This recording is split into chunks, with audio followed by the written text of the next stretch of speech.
This is you, holding the keys to your first house. Your hand is shaking, not from excitement, from the weight of what you just signed. The realtor smiles. Congratulations, you're a homeowner now. She says it like you won something.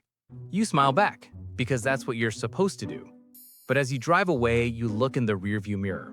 The house is beautiful. 3 bedrooms, 2 baths, a backyard. Everything you wanted.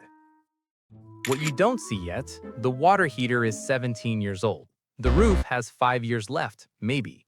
The previous owner knew. That's why they sold.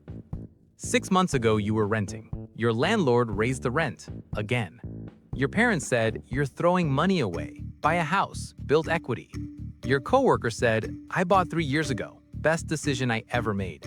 He didn't mention the part that comes next. Nobody does. So you went to the bank.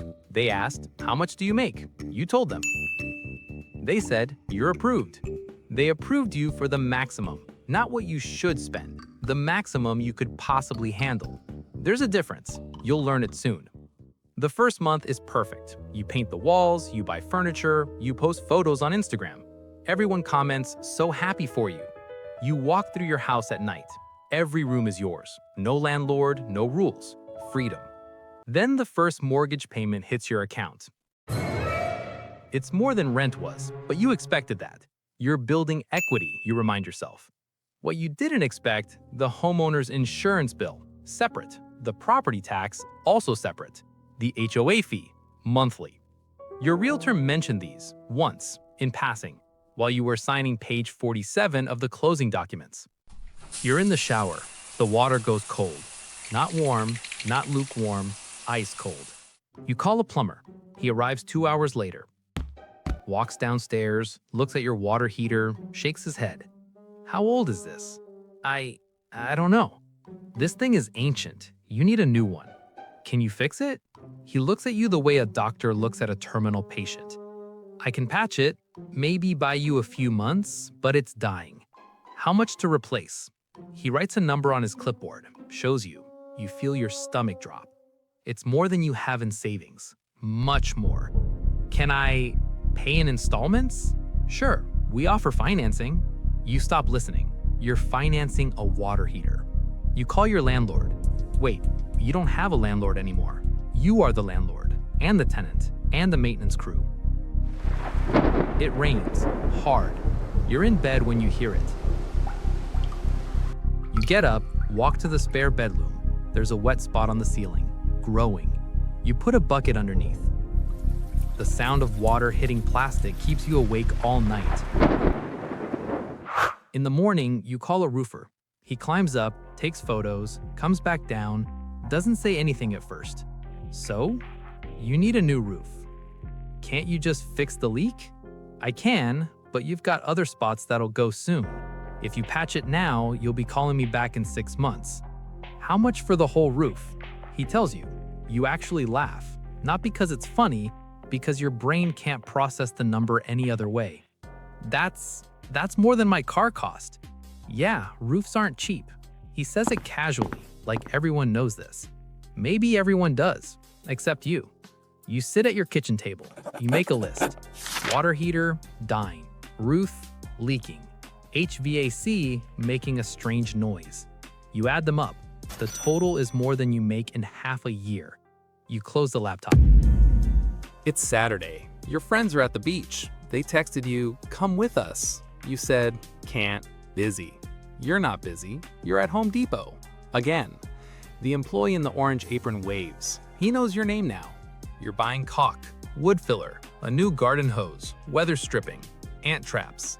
At the register, the total is more than you planned. It always is. You spend 6 hours fixing things. By the time you're done, it's dark. You're exhausted. You smell like paint and sweat. You look at your phone, your friends posted photos from the beach. Everyone is smiling, tan, relaxed. You don't comment. You just put your phone down and stare at your to-do list. It hasn't gotten shorter. It never does. You sit down with your bank statements. You want to see how much equity you've built. You've made 12 mortgage payments. You paid over $30,000 total this year. Mortgage, insurance, taxes, repairs, HOA. $30,000. You You check your mortgage balance, it's barely moved. Almost everything you paid went to interest.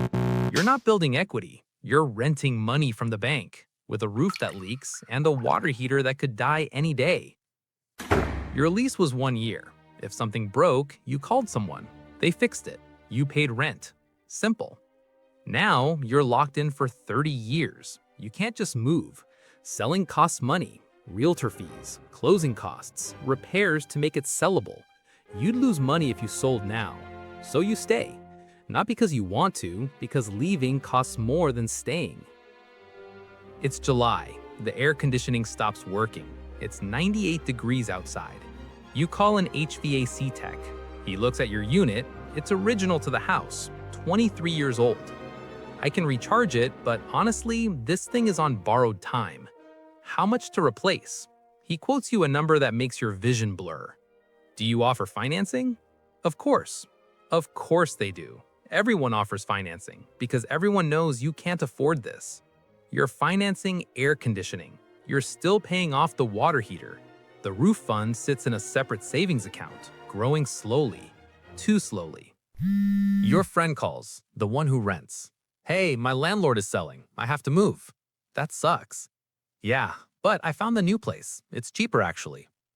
You feel something. Not quite jealousy, but close. She can just move, pack her stuff, sign a new lease, done.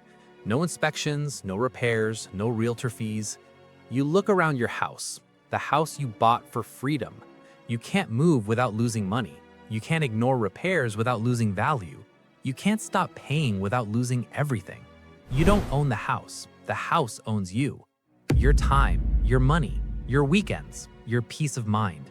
You traded rent for a mortgage, a landlord for a bank, one call to maintenance for 20 calls to contractors, and everyone said, at least you're building equity, as if that makes up for everything else.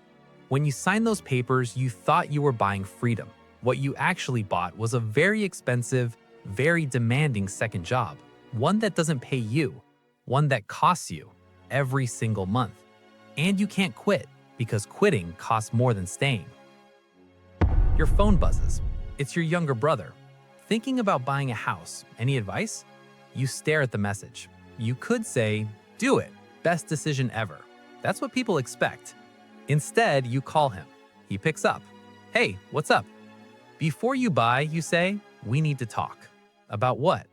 About what they don't tell you. You start explaining. The water heater, the roof, the HVAC, the endless list. He's quiet.